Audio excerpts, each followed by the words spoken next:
Hello and welcome to another episode of the Six and Out podcast brought to you by Sports News Blitz. I'm Bilal and this is the show where we talk everything cricket.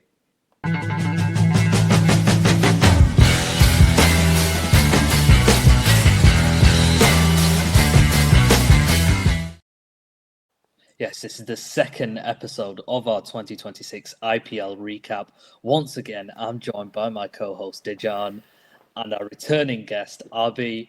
Some may say he's an IPL expert, but Dejan, I'll come to you. First of all, how are you feeling? How am I feeling? I don't know. It's weird to describe the IPL this tournament. It feels like it's got to a point where 200 feels like a 170 score now. So it's a bit more, I'd say, unpredictable at times. We've had some great games so far. I will say that, some excellent games, but a lot of games have just been so dominant.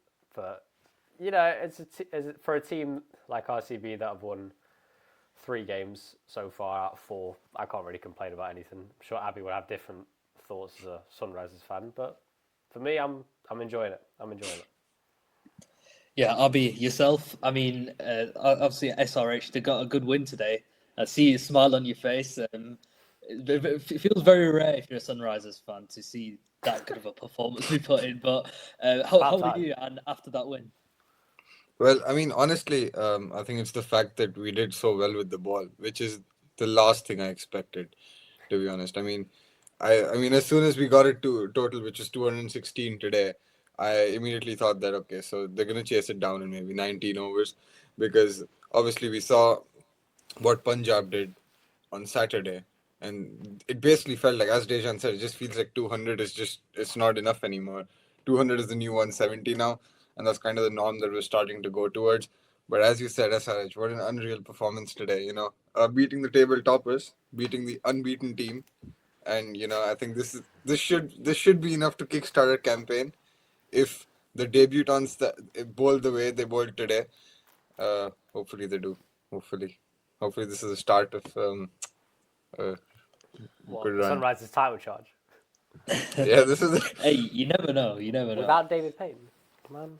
It's only taken 5 games to figure things out, but hey, Imagine we're again, doing this without David Payne. Imagine what we can do with David Payne. Yeah, you keep Dave, losing. You keep yeah, losing. if you watched That was the last key. episode, yeah, you know David Payne is the GOAT. We all know that. But yeah, I mean, just on SRH, I mean, how have they found their new ball bowlers? I mean, as you mentioned, Praful Hinge picking up 3 wickets in 1 over against the Rajasthan batting lineup, which is, as we mentioned last episode, is extremely destructive. And not just him, Sakib Hussain as well. He also picked up 4 wickets, 21 years old as well. And to be honest, RB, I think it's really sort of gutsy to sort of drop the sort of mainstay bowlers, Harshal, Unadkat, however like poor they've been, and to go with the sort of the young guns, and for them to deliver, it just shows that going with the domestic talent, it pays off. I mean, honestly, I think Sakib Hussain is compared to Praful Hinge. I think Sakib Hussain is the one that I can actually judge based of today's performance, because what Praful Hinge did was it was amazing. He took 3 wickets in the first over, but realistically, can he take 3 wickets in the first over in every game? Now that's the question we have to ask ourselves. Obviously, it's the IPL is being played at such a level now that that's very unrealistic to think that he's going to come and do it every game. But this is what we need right now, is consistency. So I think I still need like a couple of games to sort of really understand what type of bowlers these two are, because obviously when we speak about Prafulinga and Sakib Hussain, even Rian Parag said in the post-match interview that he hasn't played either of them as much as he's played some of the other bowlers in the IPL. So I think once players start getting familiar with them a bit more, it'll become bit more challenging for them. But great start to their careers. I mean, if they go on like this, retain them for as long as you want to. It doesn't matter. But as I said, we just have to wait and watch if this is more of a consistent thing or whether it's a one-match wonder. So I think we have to wait for that. I mean, yeah, Dejan, that sort of surprise element, in a way, it did take Rajasthan off guard. And the positive thing is for the Sunrisers Hyderabad is that all the wickets went to seam in that game. And then in contrast to that game against Punjab, where it's like even though they had 219 on the board, it's like you felt Punjab was in control of that chase. So sort of a roles reversal coming into today's game or yesterday's game. It's a very positive sign looking forward, isn't it? Yeah, 100%. I think it was. I'm sure Abby can back me up on this as well. I think it got to a point where, yeah, of course, it's like the likes of Winadka and Harshal, they're your bigger players in terms of prices, but at some point things have to change. Harshal's had them two specifically, and other bowlers as well that have bowled for them, like David Payne. They've had really poor starts to the season with the ball, and they've just not taken advantage. They've not taken wickets in power play. It's allowed teams to get away from them. They're struggling at the death. They're allowing teams to score too many runs at the end. So a change needed to be made, and full credit to them for making the changes, getting the younger players in. And right now, for Sunrisers, their young players are really standing out. We talk about the two spinners that have been probably their two standout players so far this season, with the ball especially. And then the two youngsters today. It's a big gamble, but it was something that was needed because the other bowlers just weren't in form. The big question now for the two young pace bowlers, they both took eight wickets between them today. That's a dream start. You couldn't ask for a better start in the IPL. But now it's just going to be about how they're going to back up those kind of performances, because now teams will start to figure them out more. Now teams will start to plan for them a lot more. That's just going to be the one question mark. But they made a brilliant start to as I said, you couldn't ask for a better start. And for Sunrisers, the change needed to happen. And they made the change, and they got quite a dominant win against a team that was unbeaten.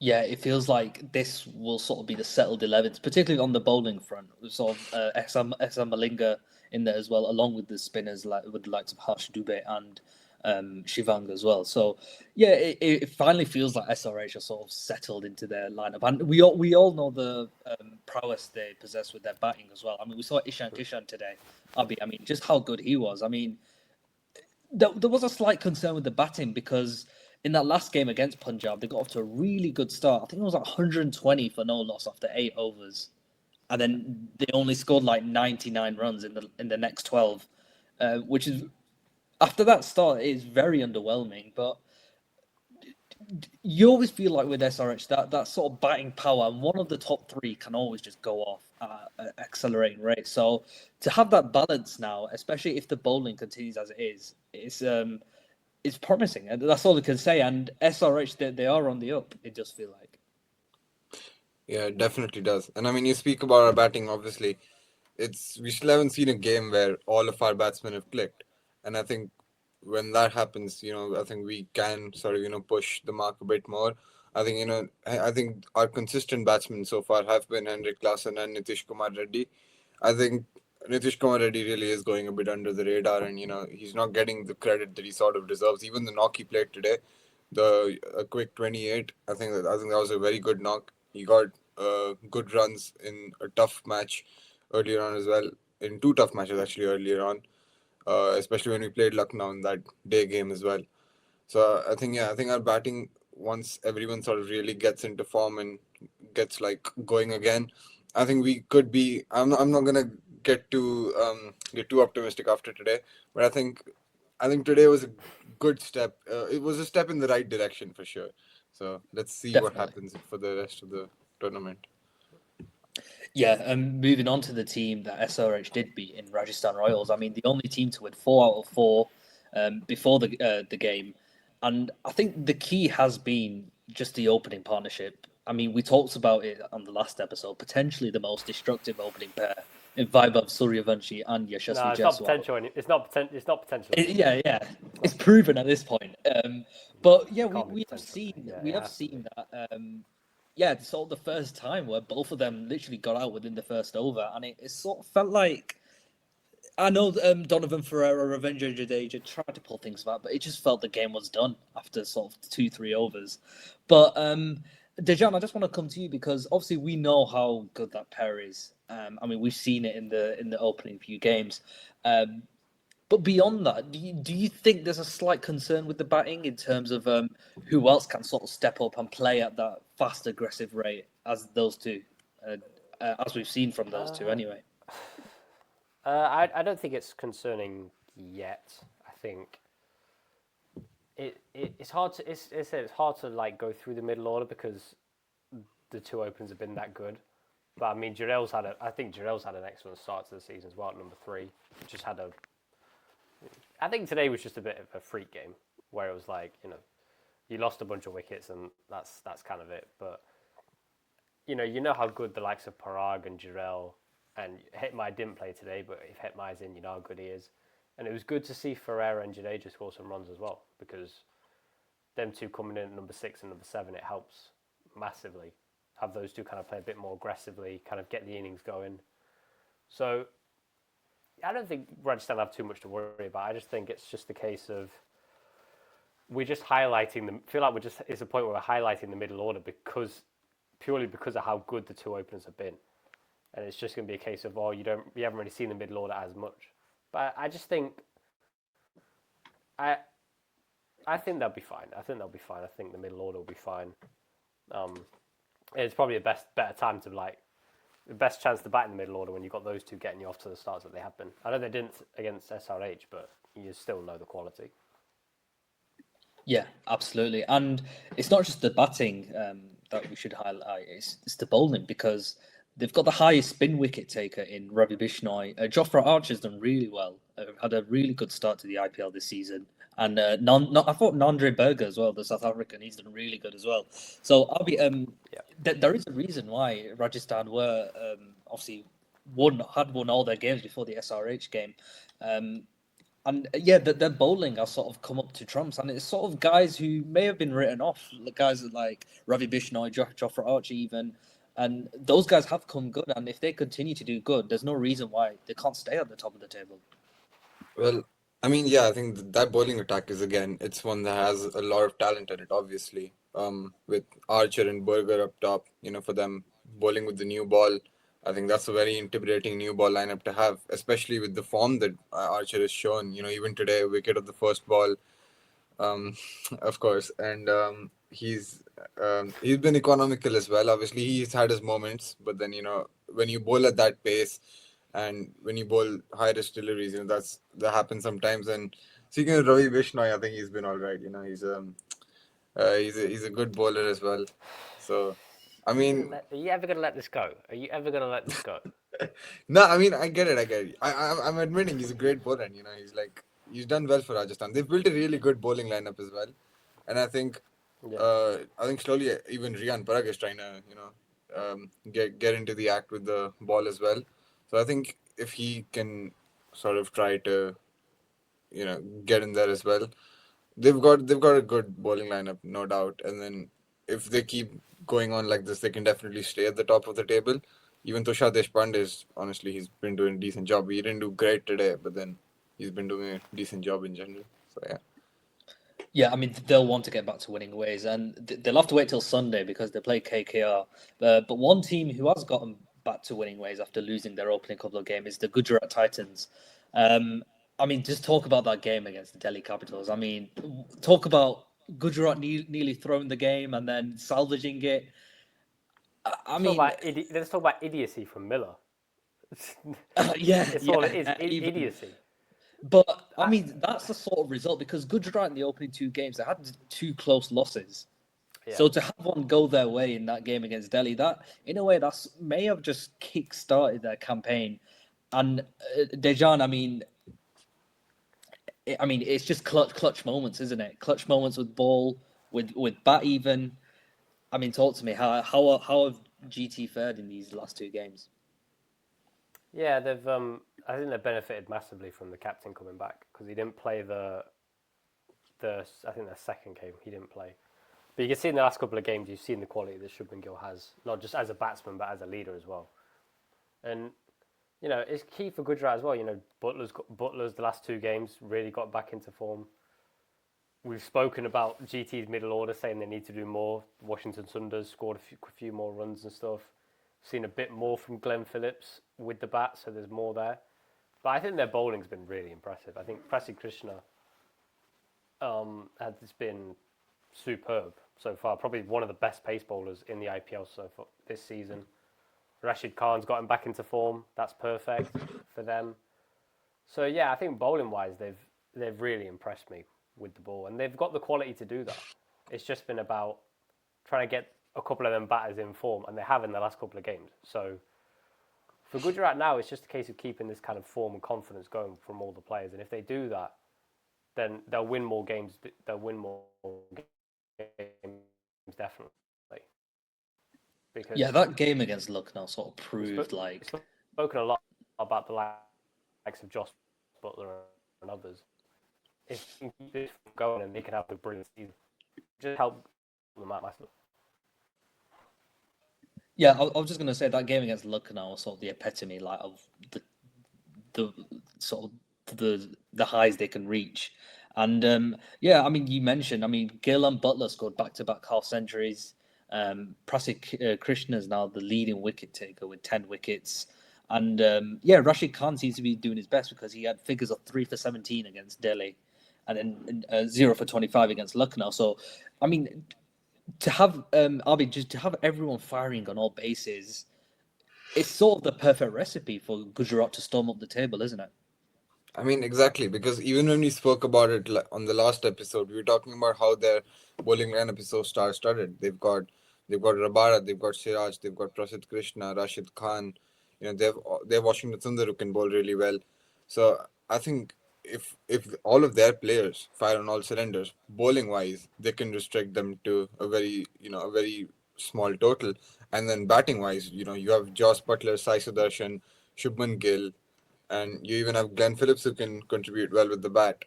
So I think it's just a case of like if they have players firing on all cylinders, I think they definitely are gonna go up that table very soon. So yeah, Yeah, I think as well. One tweak they did make was promoting Washington Sundar to number four, because we saw Glenn Phillips the opening two games, and he was sort of exposed to spin. But having Washington there, and I think he did play there last season as well, and I feel like he's suited there because he does take his time a little bit, but he can get going. So I think that little tweak, and then Glenn Phillips sort of playing like a mini finisher role. I think that the sort of swap does help Gujarat, and yeah, I think they're poised to sort of go on a run because I really like the makeup of this team, and the players seem to be in form as well. Um, but on the flip side, Dejan, you look at Delhi winning their first two games, and then that sort of I don't even know what to call it, but that sort of calamitous ending to that game against Gujarat. I mean, I did mention it to you before as well, but if there was ever an innings to sum up David Miller's career, it would be that one against Gujarat. And I know it's harsh, and I know David Yeah. Miller, No, you're excellent right player. though. You're right.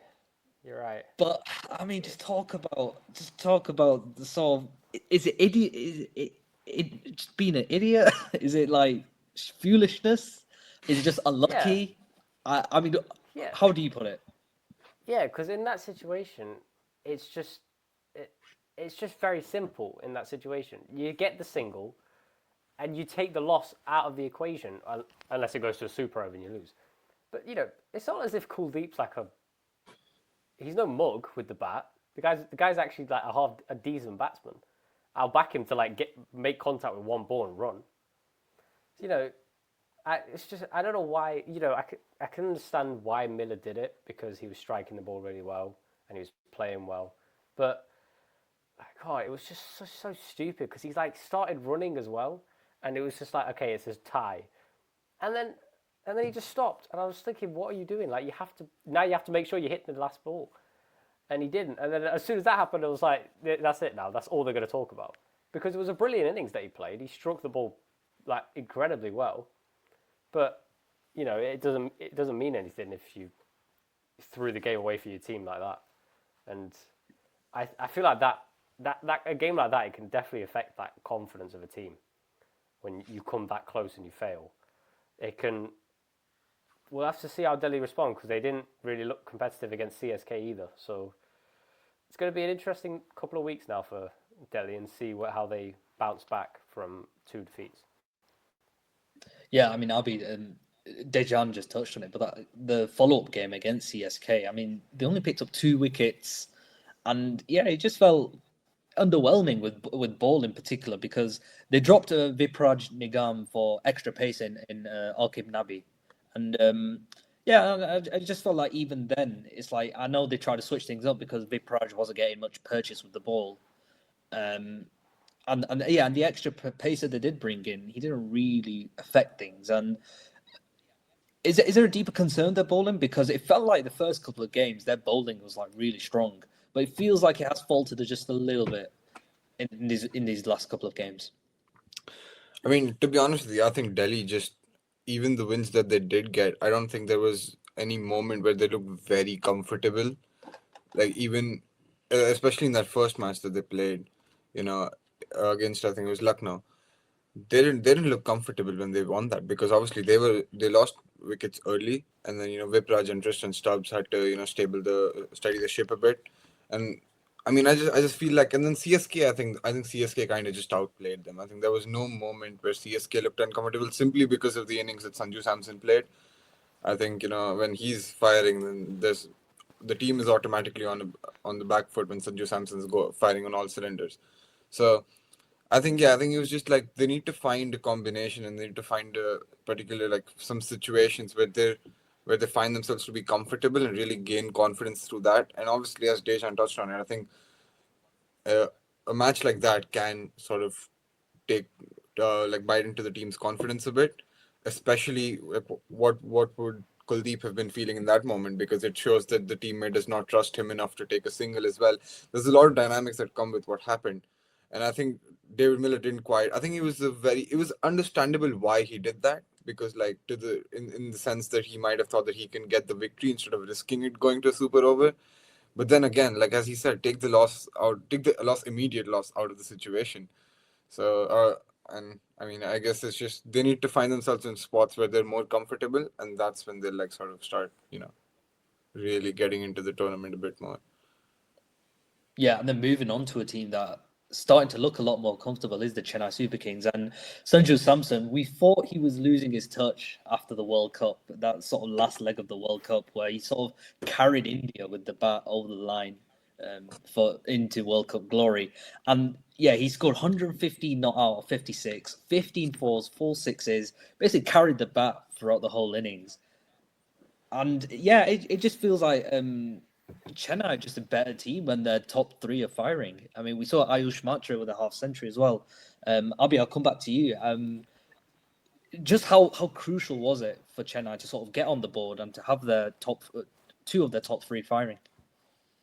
I mean, honestly, when you speak about CSK, and then I think that's what everyone thought was their strength again, similar to what was with SRH, but then it was the batting order, and you saw Ayush Matre, Rutraj Gaikwad, you saw Devil Brevis, you saw Sanju Samson, you saw this, you saw this sort of like top four, and you said that they can be really destructive, especially if all of them are firing. And we just didn't see that. We saw Matre with the decent innings, but we didn't really see anything from Sanju and Ruturaj that we're used to seeing. Ruturaj still obviously hasn't really fired yet, but when Sanju plays like that, I mean, we saw it in the T20 World Cup. We've seen it before in the IPL, in T20s.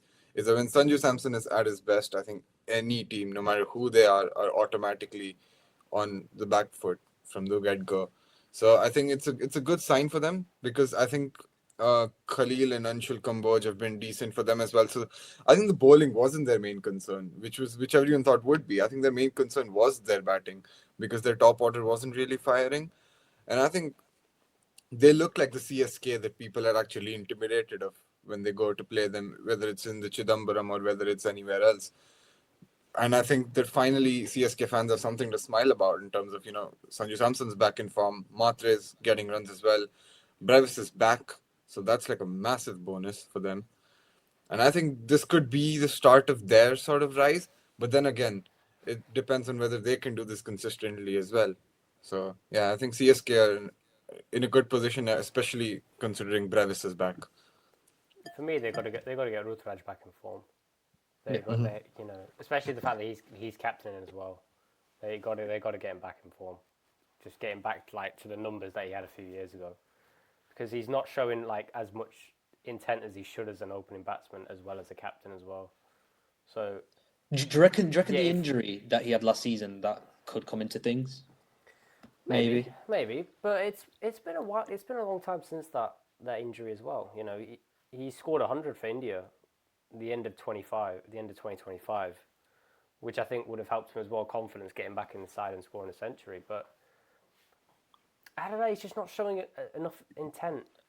Yeah. What I want to see from him, especially opening with someone like Sanju Samson. It could be captaincy as well. I know True. some players like True. having that burden or not having that burden. Sometimes they are two different players, so maybe that is affecting him. But I do think he'll come good. Yeah, I they mean, need to get Rudraj back in form. They can't just be saying to Sanju Samson, to keep doing this for us and keep doing this for us. He needs to be backed up by other players if they're going to want to get bigger scores. Yeah, and I do feel like, as you both mentioned, it's just better balance with having Del Brevis. I know he didn't have to feature with the bat against Delhi, but I'm sure we'll see in the upcoming games that he'll be sort of a mainstay. And yeah, they play KKR later today, so yeah, let's see if he's in action then. And yeah, just like Gujarat, I think Chennai are another team on the rise. But talking about a team who are yet to get a win, Kolkata Knight Riders, and talk about an overseas player looking to change the team fortunes. Cameron Green, we finally got to see him bowl. It was in the losing cause, but he did get a wicket. And even though he bowled 2 overs, and he may have been the most expensive of the bowlers, yeah, it just felt nice to see him bowl again after God knows how many years in the IPL. I mean, Abhi, yes, KKR lost against that game against Lucknow, but just having Cam Green back, as we mentioned in the last episode, that you pay all this money not to have an all-rounder. So it was very nice just to see him bowled again, and it's going to be crucial for KKR to have this guy, just to be that option, that fifth, sixth option with the ball, similar to what Andre Russell was for KKR for so many years. I mean, I think the fact that he had to bowl in that match and the fact that they've considered now him as a bowler again is sort of shows that they think that the situation with the bowling attack is alarming, because obviously he wasn't cleared initially as well. But you also, as a team, do not want to take the risk of having Cameron Green bowl if his back is not alright or if he's injured. You don't want to sort of press into an issue further. So I think not bowling him was not just because Cricket Australia might not have cleared him, but also a conscious decision from the team's end. But I think now it just shows that they're like, we haven't gotten a win yet. We need to get on the board and we need to sort of, start our rise now, because if they don't, then it's already, it might be a bit too late, because a lot of teams that are in the bottom half of the table have now started to sort of up their performances and really get there. So I think for KKR it's just a case of like, if Cam Green comes good with the ball, and if they're able to, and if they're batsmen, because I feel like they still have a very capable batting lineup. It's not like their batting lineup isn't great. Their batting lineup is pretty decent at the minute. Obviously, they're getting blows left, right, center in terms of like their injuries and stuff. But I think Patiran is expected to be back soon for them, so I think that looks like a decent addition. Obviously, they paid big money for him as well. So I think it can go in a better direction, but it's just that, as we spoke about last time, it just doesn't seem like they have that substance that they probably seem to have after the auction, simply because of how many injuries hit them. And obviously, like you said, Cam Green coming back to bowl is a big thing for them now. So we'll have to again wait and see. But then I don't really see any sort of massive improvement from them in the next couple of weeks. Yeah, I feel like RB's point holds true because Dejan, we've seen KKR. They've struggled, I think, in terms of their death bowling.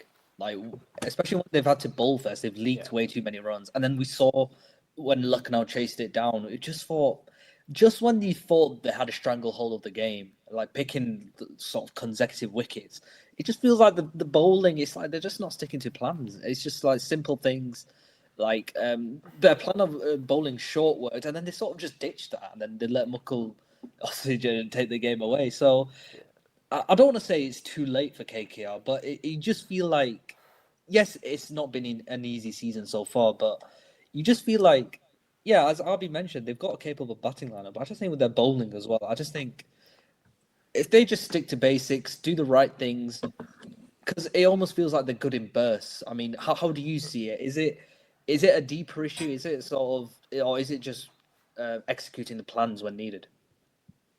I wouldn't say it's a deeper issue. I I just think it is just an injury problem. And you talk about like death bowling improving. That's what Batirana will bring. He will be bowling at the death for them, like more than anyone else. There's no debate in that because, Saini coming in. We questioned Saini at the start of the tournament about his pace. He's dropped off a lot of pace. He's not really looked threatening at all in these first few games. And you saw against Lucknow, he was the highest economy rate out of anyone. He only bowled 3 overs. It's not enough. It's not enough, and you need more from your main pace bowlers. You need, especially at the death, you need to close out games, and they didn't. And it allowed Mukul Chowdhury to get away, and it was a heartbreaking defeat. But it was a defeat which I think probably would have opened KKR fans and stuff, open their eyes and saying, we need someone to close out innings. We need someone to close out games for us, and they've obviously invested a lot of money in Batirana for the sole purpose of doing that. And if he does do that and he's able to close out more games for them, then great. That would be perfect. But as I said, something needs to change in that bowling lineup. Like, these bowlers right now, apart from the likes of Narayan, obviously Cam Green bowled, Tiagi's been all right. Vaibhav Arora bowled well, I thought bowled pretty well against Lucknow. But you need to see more from them consistently. And as I said, when Patirana comes back, you hope that he can add that. Yeah, the only team without a win. And yeah, later today it will be 9th against 10th with CSK against KKR. So if they are going to get a win, it's got to be soon for this KKR team.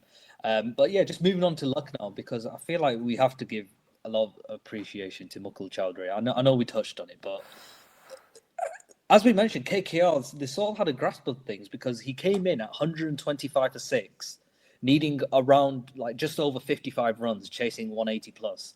And he scored 54 of 27, sort of a match-winning knock. Just the pure ball striking was just immense. It was the helicopters. It was the helicopter shots they Yeah. played off, like the short balls. I'm like, I know Dhoni's not like in the IPL, but yeah, we may have a very own like, Mukul Chowdhury. Like Dejan, talk us through it. It was like bouncers, and he was like whipping it like on the back foot. And then the one, it was 7 off 2 when he hit like helicopter cover drive. It's the most elegant like cover drive I've ever seen on a helicopter. Sensational. It was an unbelievable shot. So, it's unorthodox batting style, obviously, but yeah, very, very effective. And the thing that I saw afterwards, Lucknow, like this management, Justin Langer's obviously in management, they rate him highly. They rate him highly. I think they see him as like a real finisher, like someone who could definitely be a future finisher, maybe even for India as well. Yeah. So if they can mould him into that kind of player, and he can continue to back up those kind of performances, because that'll be the question now. Yeah. How's he going to be able to back that kind of way? But you saw like the confidence and the way he played, that there's serious talent there. But again, we've seen this many times in the IPL with a lot of players. It's going to be how they can back that up. But you can hope that Justin Langer manages him correctly and molds him into that kind of consistent player. And if he is that, then India have got a start. I feel like India have got a real player on their hands, because what I saw in that game against KKR, that was spectacular to watch. Yeah, I mean, we could talk about all about the heroics of Mukul Chowdhury, but there is still that inconsistent element with Lucknow, because you feel that game, it probably shouldn't even got to that point, because of the start they had and then losing that cluster in the middle, and that's been the gaping issue, Abhi, that sort of middle order. I mean, when's Nicholas Puran going to find form? Because Marsh and Markram, I mean, yes, they've had good starts, but none of them have really scored big. And then it's almost like Pant, is he really going to score that big innings apart from that game against SRH? And then, yeah, Puran, Badoni, it's like, you know what I mean, Abhi? There is sort of a void in that middle order. And that's why I think Lucknow have been very inconsistent and may have been lucky to win the 2 games that they have. I think, again, with Lucknow, it's a very similar situation to what we spoke about with Delhi. But then I think for them, it's more of a grave situation in the sense that none of the matches, not none of them, but then especially in these last 2 matches, the one against SRH and the one against KKR, sorry, it just, it didn't look like they were convinced that they can win, especially because of what was going on. And it's not even, and honestly, their collapses rather whenever they lose wickets in crucial times, it seems more their own doing rather than anything extraordinary from the bowling end, which is what I felt. I mean, I think Badoni was in a good rhythm. I think, obviously when Mukul came in, then he flipped the game on its head. I thought KKR were heading for a victory there, you know. But I mean, when you look at what happened there, it was just it was just like they're not certain. It doesn't seem like a certain victory for them, even though it should. Especially in that game against SRH, where they only had to chase about 160. Yes, it was a tricky pitch, but they made it all too difficult for themselves. And I think the more that they keep doing that, the more that teams in teams in a tournament like the IPL are gonna just they're not gonna give them those sort of openings and opportunities every time. They've had it they've had it go their way the last couple of times, but then in the next game it might not go their way. So I think they just need to get their consistency sorted. Pura needs to get into form, obviously, as you said. Pant needs to get consistent. Badoni as well. So it just seems like their batting order is just all over the place, and like none of them are really consistent. So yeah, as you said, It's consistency is key for them. it's the intent that I'm worried about, like for look now, because you look at 4, 5, and 6. Bodoni 9 off 11, Puran 19 off 21, and Samad 18 off 22. Like that's not going to win you Unacceptable. games. It's that Yeah. simple. And like Shami's batting at 8 for look Yeah, now. yeah, that's surprising So to me. you know Where's their other it's just finisher? Like, because they're not gonna have a yeah, muckle every time, are they? exactly. Like Shami's batting at 8 and stuff. It's clear like there's no depth in that batting No. lineup. And if there's no depth in the batting lineup, it requires more responsibility on the middle order to get you runs, and they're not doing that, which is what I think they're struggling with. But obviously, Exactly. Punt hasn't had the best of starts of the season. Markram has looked good at times, but he's not really gone on. Marsh hasn't got a big score yet, but they don't have any batting depth, and you're relying so much on the middle order, and the middle order aren't delivering. That's why Lucknow can get off to good starts, but they've struggled to go past scores of 170, 180. And they as good, and they got away with it against KKR because of how good Mukul was. But they need more. They need more. The bowlers, I think, are doing a great job, but the batting is really letting them down. And with Puran, there's going to be massive question marks about how he's going to have to deal with it, because I said that in 19 off 21 for someone like that is not that's not good. And there's been a lot of his kind of performances this season where he's kind of wasted a lot of deliveries, and if he's going to bat number 5 for them and bat at a high strike rate, you need so much more from him. Yeah, because it's interesting in Puran because obviously I don't want to say he's undroppable, but there is a case for him to be dropped because I know they've got a guy like Matthew Brett's on the bench, Josh Inglis. I don't know if he's in the squad at the moment, but he was bought in the auction Yeah. as well. So yeah, there are definitely options to sort of shuffle it, and we've seen like a team like SRH sort of shuffle their lineup, particularly with their bowling. Lucknow might need to do that with their batting if the middle order continues to fail as they have. I mean, Puran's a weird one though, because retiring from like international cricket, Yeah. saying I'm not going to play international cricket anymore. So, and he's just going to be playing franchise cricket. He probably hasn't played, apart from this IPL, he probably hasn't played any cricket this year. So he Yeah, hasn't and had any. apart from the Caribbean League, I don't recall any of it because he doesn't play like BBL, doesn't play in the No, 100. So it's almost like he's just waiting for the IPL, and which is not yeah, sort of the it's best not. sign. It's not good in terms of like getting your sharpness and everything there. Yeah, And your just in timing. terms of ethic as well. Yeah, Exactly. So there'll definitely be question marks about that. But yeah, they just need so much more from the middle order, and they could do with Mitch Marsh getting a big score as well, because he hasn't had a good score yet. But they need so much more from the middle order. yeah. And the next game is RCB, and I guess we'll move on to the Royal Challengers Bengaluru. Um, Yeah, they're the only team to score 200 in every game. So if Lucknow have to chase over 200, it's like you're not giving them a chance. I mean, they're struggling to chase 160, 180, so they're barely chasing that anyway. So, I mean, yeah, just on I don't know. RCB. I don't know. If Romario Oh, Shepard's bowling, you never know. I mean, we'll get onto that anyway. But yeah, just on that actually, because on with the pace attack, they sort of changed it up a little bit because they had I forgot his name, Abhinandan Singh, and then they brought in Rasik Dar. Yeah. Sort of that extra pace option. I thought that was a really good, smart move because it sort of puts a bit less pressure on Romario Shepherd in a way, and we know your thoughts on Romario Shepherd, but They put less pressure on. The reason why Abhinandan got dropped is because oh yeah, he didn't bowl great. no, It was three overs against Rajasthan, 54 runs. 46 runs or 54. 54. Wow. That's that is just it's just not good. That's No. not what you want at all.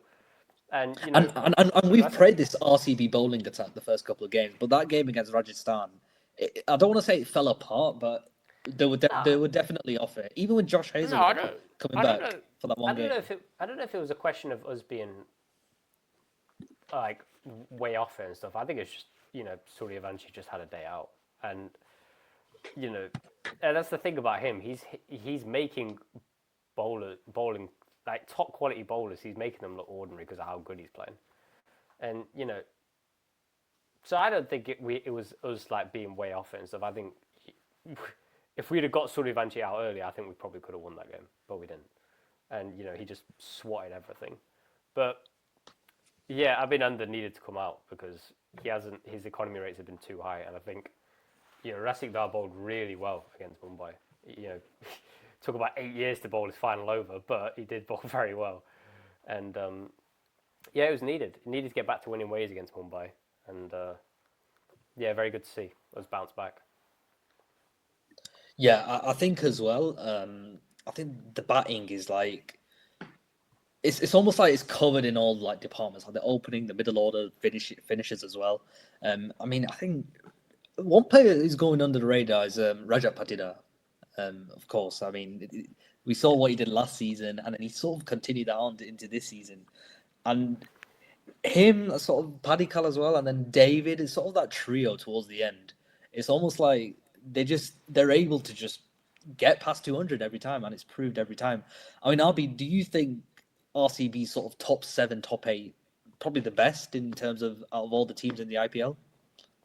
Especially that they're all on song and firing at the moment. I mean, I think so. I think it's what we talk about. It's like that is the definition of all of your batsmen being in the zone at the same time. Salt and Kohli are able to give them good starts up top.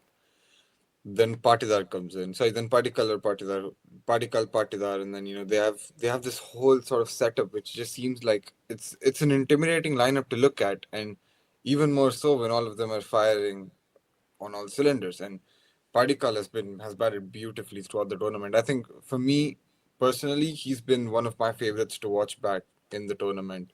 David Padikkal. I'm not saying it, like jinx it or anything, because I genuinely mean it. Wow. But yeah, I think they're doing a good job, and I won't say more than that because otherwise he'll think I'm trying to jinx it, which I'm not. But yeah.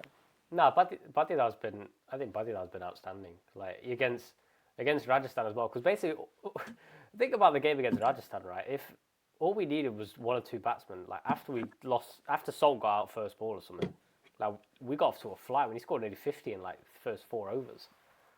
All we needed was a Kohli or someone to just stay in, and they didn't. We just kept losing wickets, but Patidar stayed in, and then when it came to it, he played brilliantly, and he struck the ball so well. And then it shows his versatility because he comes in against Mumbai, bats ahead of Padikkal after the start that Salt and Kohli get off to and say, I'm just going to go off from here. And he just belted it. So, yeah, it was just really good to see him kind of step up as a leader and stuff and not be afraid to send himself up there when he knows the job that he has to do. And he's playing different roles with the bat, and as I said, that's the mark of a good leader if you're willing to sacrifice a lot for your team and the sake of your team. And he's getting backed by all the other players because they're delivering as well. Yeah, scoring 240 is like no joke. I know we say 200 plus is the norm, but 240 is like, wow. It's like that just shows that a team that batting unit is just full of confidence. And moving on to another team that's playing with a lot of confidence, and the only unbeaten team left in this year's IPL is the Punjab Kings. I mean, I'll come to you. I mean, I think with this team in particular, it's the resilience that stands out. I mean, we talked about that game against SRH where they were under the pump, the bowlers in particular, and then they drew it back, and then to chase it down, not with ease, but very relatively comfortably. And yes, maybe it was SRH with Unadka and Harshal. Yes, maybe we put a bit of an asterisk on that. But I mean, just like the on another team could have easily folded after the poor start they had with the ball. So just how much like resilience and like confidence does this Punjab team give you in terms of how like how good they are in terms of whatever the situation they can overcome it in the end. I mean, yeah, I think you summed it up perfectly. It's just they seem like such a confident side. They know that no matter what the situation is, they have the players to get them out of such situations. Bringing Shashank Singh on to bowl when Abhishek was absolutely belting into all parts. I think that's like nobody would have thought. When I saw It's Shashank come ballsy. on, It's ballsy. It's yeah, ballsy. when I saw Shashank come on, I thought that, oh, so that's a few more runs for Abhishek then. And he bowled very well, and he got both our openers out, and it just feels like their side were like at this point, as I said in the last episode as well, is that we just expect them to do well. It's not like something out of the ordinary that we see Punjab do. It's almost expected for them to go into any match as favorites at this point. And I mean, yeah, I just think that this is a side that are favorites to win the title simply because they've retained their core from last season. And when I say their core, that's almost like what 9 out of their 11 or 10 out of their 11 players. Yeah, And it's just like, and even the addition they made in Cooper Conley has been great. The additions that they've made in terms of like maybe even the players around the team has been great. So it seems like everything is just clicking for them, and not in a way that it seems like they're still vulnerable. They seem like they're going very well. So if Arshdeep sorts himself out a bit in terms of Stop falling wide. The wise. in terms of with the 13 ball overs, but Yeah. I think Too I think greedy. they're I definitely like think favorites to win this thing at this point. I think for me it's all about the captain and how the Yeah, Oh captain's yeah. Shreyas. played. Back in form as well. I think I think Shreyas Iyer is what he's I think he's a world class white ball player, and as a captain as well, I think he's a top quality captain. And it it's always surprised me that people have always questioned him about certain parts of his game, certain aspects of his game. The guy is just the fact of the matter is he's never afraid to make decisions, harsh decisions. He's never afraid to make gambles in the game where people might think, why are you doing that? But he backs himself to do it. And with the bat, he steps up so many times for them as well. Talk about commanding that kind of chase against Sunrisers, ensuring that you get the win. I I think he's, as I said, I think he's a world class player, and I think he's just leading by example, and it's giving everyone else so much confidence to just go out and play their game. And yeah, as I said, they're just looking so strong, and clearly right now looking the favourites to win it. I'd say. Yeah, absolutely. And they play Mumbai next, who is our final team to talk about. It's like since that win against KKR, it's just they haven't sort of been up to that standard as of yet. It's just a lot of issues, and I want to talk about both sides. So the bowling in particular, Jasprit Bumrah's still wicketless. Trent Bolt, I don't think he's quite the same at 36, and I just don't think the firepower is there from a Mumbai bowling attack that we're used to in previous years. Even though some of the same personnel is present, like Pandya, Bumrah, Bolt, etc. as well. Dejan, why do you think that is? Is it just a case of the bowlers just not performing as we know they can, or is there something else that's sort of holding this Mumbai bowling attack back? Well, if you were to ask Mumbai Indians fans online, they'll all say the same thing. That the reason why the team is failing is because Hardik Pandya is captain. It's got nothing to do with that. I can tell you that now. The fact of the matter is, I think he's actually been one of Mumbai Indians' better players in this tournament so far with bat and ball.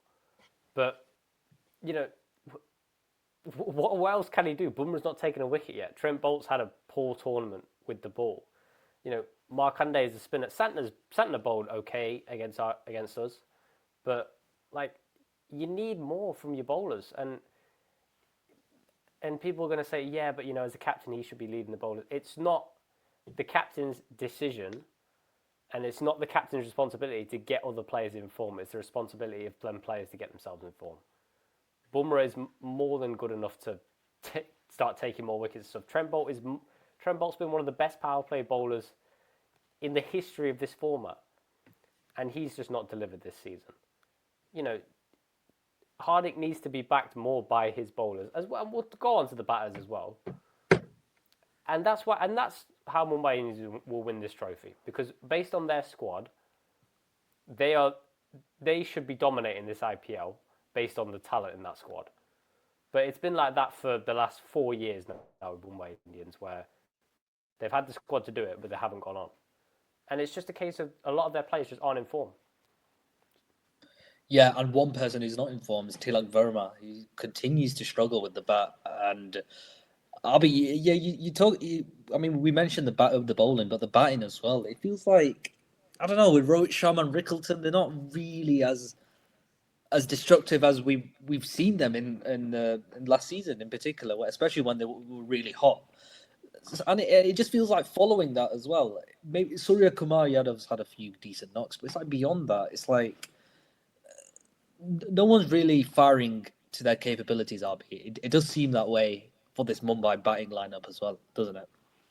I mean, it's the same thing as you said for the bowling lineup that applies to the batting lineup as well. That it's a star-studded batting lineup. It's actually you have Ryan Rickle and Rohit Sharma up top. You have Surya Kumar Yadav at 3, Tilak Verma at 4, Hardik Pandya at 5.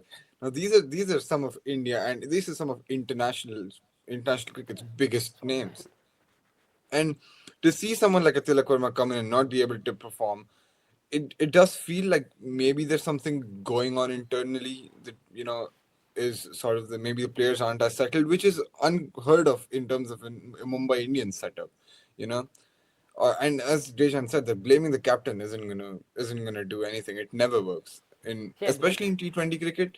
Like and it's not even like they're blaming him in terms of what decisions he's making on the field with his bowling changes and everything. It seems as if they're blaming him for other batsmen failing. That's exactly what the problem is. And that's what baffles me as well. I'm like, it's just because it feels like over the last 3 years, Mumbai Indians fans just have it out for Hardik Pandya. We mentioned this in the podcast before. Don't want him, just let him go, man. Like, give him to a team that actually wants him and will accept him with open arms, Exactly. But like, they act as if he's a bad captain. He had that at Gujarat. Yeah, but look at it, right? Everyone always goes back to that 2020 squad with Mumbai Indians. And they always say about how amazing the 2020 squad. No one talks about how good Rohit's captaincy was back then. No, that was because every single player in that team was in form. Whether it was Rohit, De Kock, Surya, Ishan Kishan, Hardik, Krunal, Pollard, Bolt, Bumrah, Rahul Chard as a spinner. Every single player was in form. In the last 3 years, Mumbai haven't had players in form. It's that simple. Rohit's not been in form for the last 4 years of the IPL. Like, he can, look, the talent he has and stuff, and he's played a couple of amazing innings, but consistently he's not done it enough. Tilak and Surya they're just nowhere right now, and it's really weird to see the way they've been playing, because Tilak's getting low scores, but Surya's wasting a lot of deliveries. And 33 off 22 against RCB, a strike rate of 150 is not bad. But compared to RCB's number 3, Patidar, I think, who got 50 off like 20, it shows the difference there. And as I said, it's not the responsibility of the captain to get other players in form. The captain's responsibility is managing his squad and his team. It's not about getting other players in form. The other players have got to get themselves in form. And this is what I'm saying, if Mumbai Indians get these players in form, they'll dominate this IPL, because they've got the best squad out of any team in this tournament.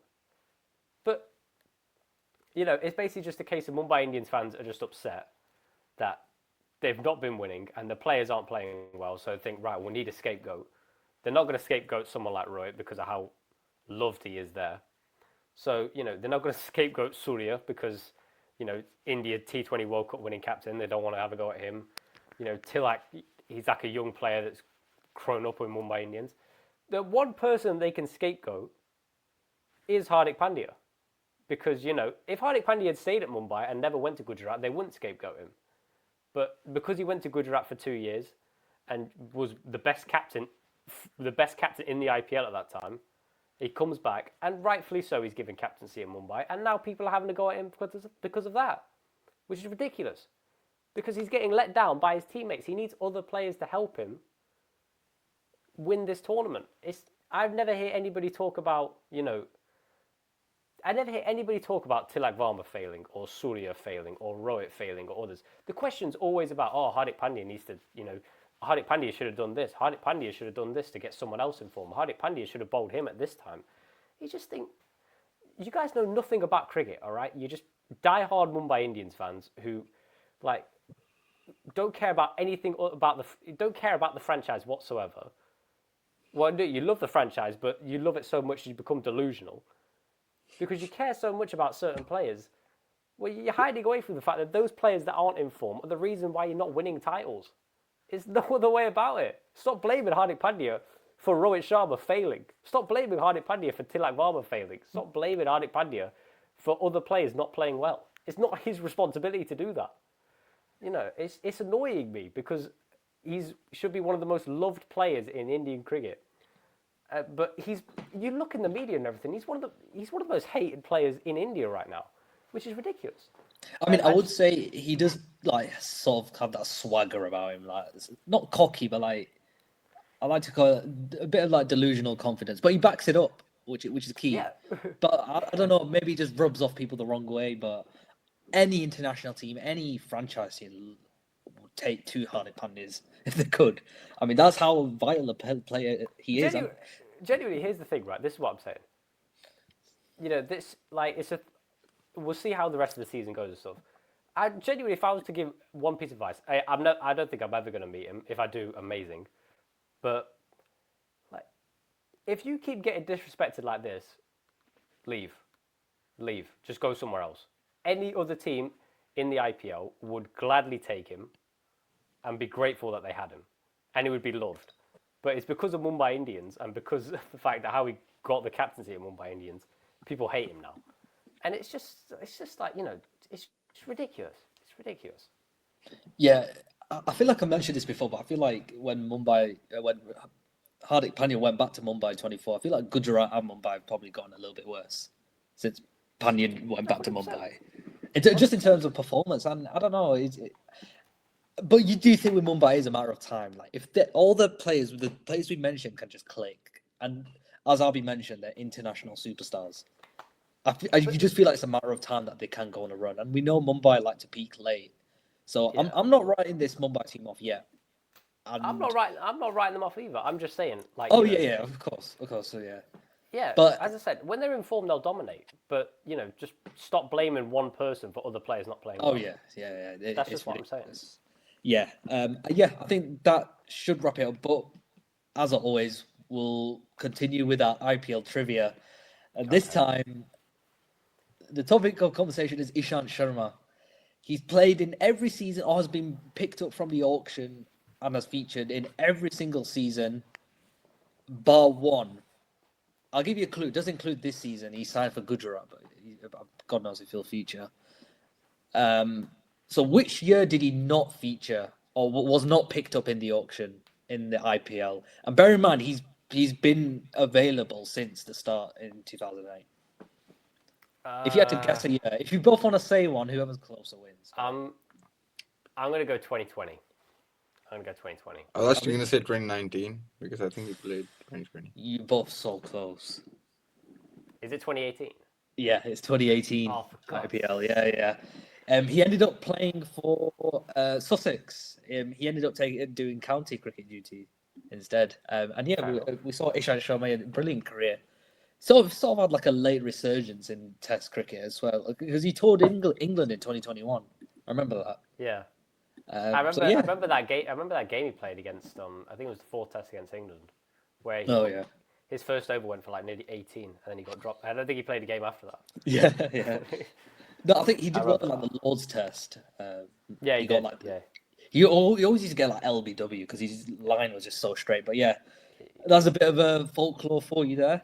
But yeah, that's going to do it for another episode of the Six and Out podcast brought to you by Sports News Blitz. Be sure to check us out on YouTube and Spotify and to check out our Sports News Blitz website. Once again, it's been myself, Bilal, joined by Dejan and our returning guest, Abhi, and we'll see you on another episode.